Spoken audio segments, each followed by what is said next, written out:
안녕하세요. 따뜻한 복지사를 꿈꾸는 따복TV입니다.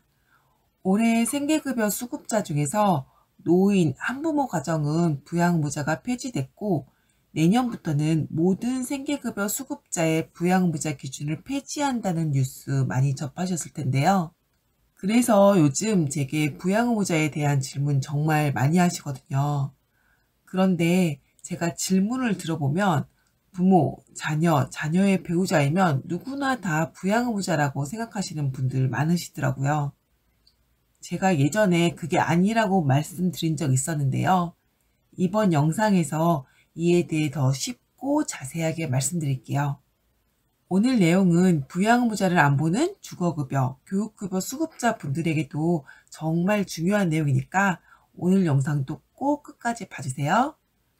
정부는 어떤 사람이 수급자를 신청해서 그 사람이 수급자가 될 수 있을지 없을지를 판정할 때 수급자분의 소득과 재산을 봐요. 그런데 이걸 해당 수급자분의 개인의 것을 보는 것이 아니라 수급자분이 속한 수급자 가구의 것을 봐요. 그러니까 수급자 가구 전체의 소득과 재산을 보는 거죠. 그래서 수급자라면 해당 수급자분과 같은 가구원이 누구인지가 정말 중요한데 이게 기초생활보장제도를 이해할 때 가장 기초가 되는 아주 중요한 것이에요. 이걸 알아야 자신의 소득 인정액이 얼마인지, 내가 수급자가 된다면 받을 수 있는 수급비가 얼마인지 알 수 있거든요. 그럼 나와 같은 가구원, 그러니까 나와 한 가구원은 누구냐? 이건 나와 주민등록표에 같이 등재되어 있고 생계나 주거를 같이 하는 사람을 말해요.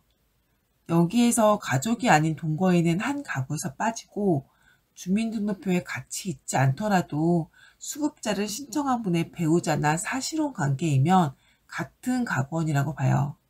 또 30살 미만의 소득이 없는 미혼 자녀는 따로 살아도 한 가구원이라고 보는데요. 그래서 20대 자녀가 대학에 다니느라 혹은 취업 준비를 하느라 나가서 산다고 해도 같이 산다고 봐요. 정리해보면 내가 만약 부모님이나 자녀와 같이 살 경우에 부모님이나 자녀는 부양의무자가 아니라 한 가구원이 돼요. 제가 현장에서 보면 가족 간의 사이가 안 좋아서 같이 사는 남편이나 자녀가 생활비를 안 주는 경우 있거든요. 이것 때문에 내가 너무 힘들다고 해도 남편과 자녀가 수급자 기준 이상으로 돈을 벌면 수급자가 안 돼요.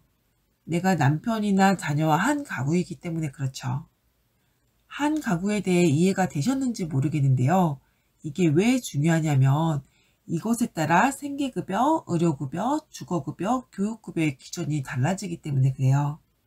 기초생활보장제도는 가구원 수에 따라 수급자가 될 수 있을지 없을지의 기준이 다르고 이 기준이 다르니까 받을 수 있는 수급비도 달라지죠.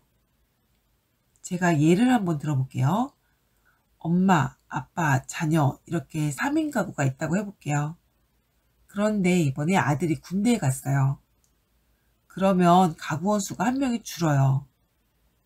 참고로 이런 경우는 군대에 간 경우 말고도 해외에 3개월 이상 머문 경우, 교도소에 입소한 경우, 행방불명이나 가출한 경우, 주민등록표에만 같이 있지 실제로는 생계와 주거를 따로 하는 자녀의 경우에도 해당이 돼요.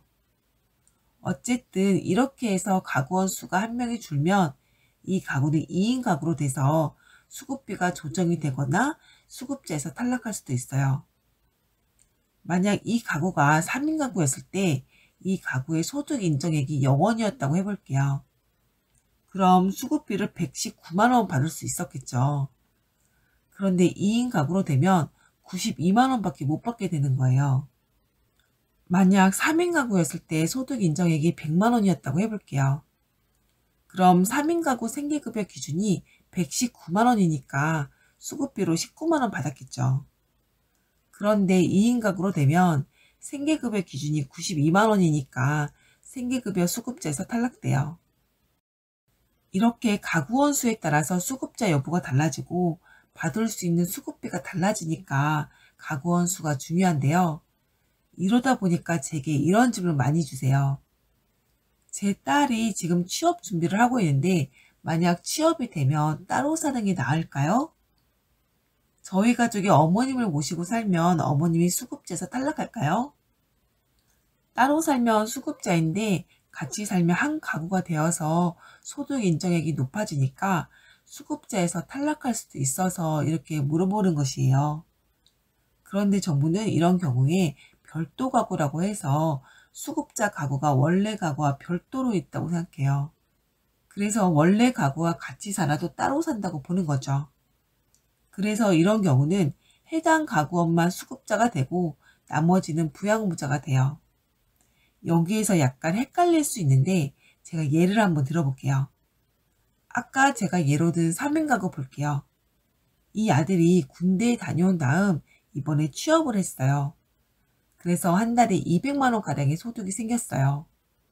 그러면 이 가구의 소득 인정액이 높아지니까 수급자에서 탈락할 수도 있겠죠?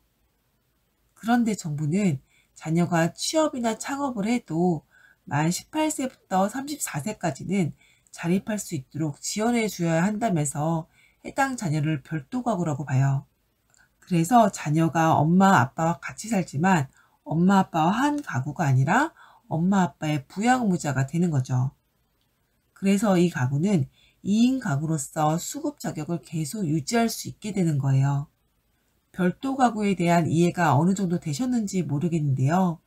이런 경우는 제가 예로 든 경우뿐만 아니라 결혼한 자녀의 집에 사는 부모, 부모 집에 사는 근로 무능력자인 자녀 가구, 부모와 사는 30세 이상의 배우자가 없는 중증 장애인, 친인척 집에 사는 소년, 소녀 세대, 조부모와 사는 18세 미만의 손자녀, 부모 집에 거주하는 한부모 가정의 자녀, 결혼한 형제 자매의 집에 사는 경우도 모두 별도 가구예요. 이걸 잘 몰라서 난 당연히 수급자가 안 되는 줄 알았다 라고 하시면서 수급자를 신청하지 않는 분도 계시는데 같이 살아도 따로 사는 것으로 보니까 가족 중에서 나만 수급자가 될 수도 있거든요. 이 점 기억해 두셔서 수급자가 되실 수 있는 분은 꼭 수급자 신청해 보시길 바랄게요. 오늘은 기초생활보장제도에서 가장 중요한 개념인 수급자 선정의 보장 가구의 범위에 대해서 말씀드렸어요. 이 부분은 수급자 선정 기준을 다루는 내용에서 가장 앞에 나올 정도로 가장 기초가 되는 부분이고 그만큼 중요해요. 그러니까 오늘 내용은 수급자를 신청하실 때 꼭 참고하셨으면 좋겠네요. 그럼 오늘은 여기까지 하고 다음 시간에 또 뵐게요. 남은 하루도 좋은 하루 보내세요.